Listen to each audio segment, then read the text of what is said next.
Hello everyone. Welcome to the Blockchain News Club. Today we are going to see why 2023 is the year of XRP to go the moon. XRP is gaining momentum and seems to be weathering all recessionary monetary storms. The leadership is supported by renowned subdivisional heads like Ashish Birla, Monica Long, Kirsten Hollers, and Stuart Alderety, to name a few, and co-founder Chris Larsen. The massive mission of Ripple is basically to propel all activities of the corporate and stakeholders. Ripple bespoke of a heritage and values which are founded on the framework of greater economic fairness and opportunity for all through research, education, and philanthropy. Here are 5 major reasons that could propel XRP to the moon. U.S. Department of Justice calls XRP commodities. As the legal battle between Ripple Labs and the U.S. Securities and Exchange Commission draws to a close, all eyes are on Judge Annalisa Torres. The U.S. Department of Justice may have provided another argument for Brad Garlinghouse and his company. In recent court filings by the U.S. Department of Justice against Avraham Eisenberg, the DOJ refers to 2 cryptos as commodities. For XRP investors and Ripple Labs, the indictment is interesting in that the U.S. Department of Justice calls the 2 cryptos CRV and MNGO commodities rather than securities. At no point do the DOJ lawyers refer to the cryptos as securities, nor do they refer to violations of securities law. For the Department of Justice, it thus appears that there is no dispute that neither token should be classified as a security. This stands in stark contrast to SEC Chairman Gary Gensler, who is not only leading the case against Ripple but has also opined on several occasions that pretty much every crypto token is a security. For Ripple, the DOJ may have provided another argument that the legal situation for cryptos is not as clear as the SEC always claims. Since both CRV and MNGO are designated as commodities, it is at least reasonable to assume that XRP is a commodity and not a security. Ripple Labs to defeat the SEC lawsuit. Ripple and the U.S. Securities and Exchange Commission accused one another of stretching the law, as they argued for a ruling on whether the XRP, the world's 7th largest crypto, is a security. Both sides urged U.S. District Judge Annalisa Torres to rule in their favor without sending the case to trial in papers filed on Friday. The final round of briefs seeking summary judgment brings the case closer to a ruling that could further define what digital assets are considered securities in the U.S.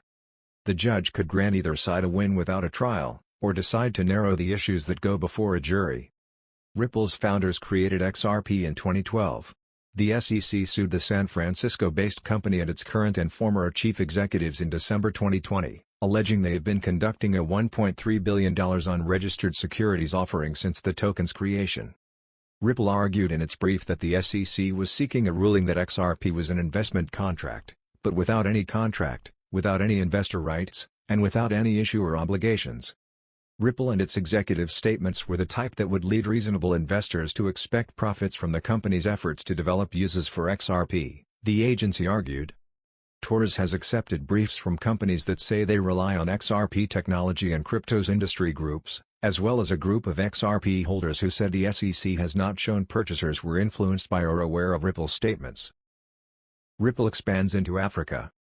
Ripple, the leader in enterprise blockchain and crypto solutions, announced its entry into Africa in partnership with MFS Africa, a leading digital payments gateway. The new partnership will see MFS Africa using Ripple's on-demand liquidity, ODL, solution for crypto-enabled payments to make it easier than ever for consumers and businesses in Africa to make real-time payments with their mobile phones across borders, all powered by Ripple's financial technology. Digital payments innovation in Africa is evolving at a rapid rate, making this the right time for Ripple's long-awaited move into the region.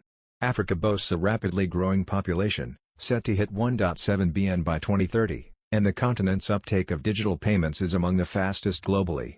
According to GSMA, Africa accounts for 70% of the world's $1 trillion mobile money value. In 2021, the value of Africa's mobile money transactions reached $701.4 billion, a 39% increase on the prior year. MFS Africa is a leading payments fintech which has the largest and widest mobile money movement footprint across the region, at a time when mobile money is a significant driver of financial inclusion and has revolutionized access to financial services across Africa. The fintech's payment hub connects over 400 million mobile wallets across 35 African countries, and operates across more than 800 payment corridors on the continent, promoting regional payment interoperability and seamless cross-border payments. Bank of America partnership. Bank of America is reportedly waiting for the end of the U.S. Securities and Exchange Commission court case against Ripple to join forces with the San Francisco-based payments company.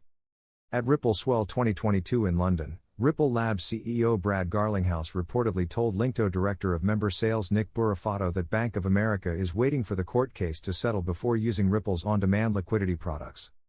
Brad Garlinghouse made it clear that they're ready to settle with the SEC as long as they can get clarity on XRP. Asked if American companies were waiting on the sidelines to jump in the game once clarity happens, he answered absolutely. He specifically said Bank of America. Bank of America is a huge partner of Ripple. And he said Bank of America stands to gain really big when the settlement happens. Ripple's Amazon and long list of partnerships. Banks join Ripple to process cross-border payments in real time with end-to-end tracking and certainty. Ripple cites that it has established a partnership with more than 300+ financial institutions for real-time and low-cost cross-border payments. The owners of leading Brazilian financial services super app Inter and a client of Ripple's on-demand liquidity services, has announced that it has joined Amazon's payment service provider program. A press release from the digital bank stated that with the partnership, Inter's Brazilian clients who are sellers with Amazon will now be able to receive and send cross-border payments directly to Inter accounts. The partnership makes Inter one of only 28 providers registered under the Amazon PSP program. Amazon began the program back in 2021 as part of its ongoing efforts to be the most dependable e-commerce marketplace for customers and retailers around the world, protecting them from fraud and abuse. Banks join RippleNet to process cross-border payments in real time with end-to-end tracking and certainty.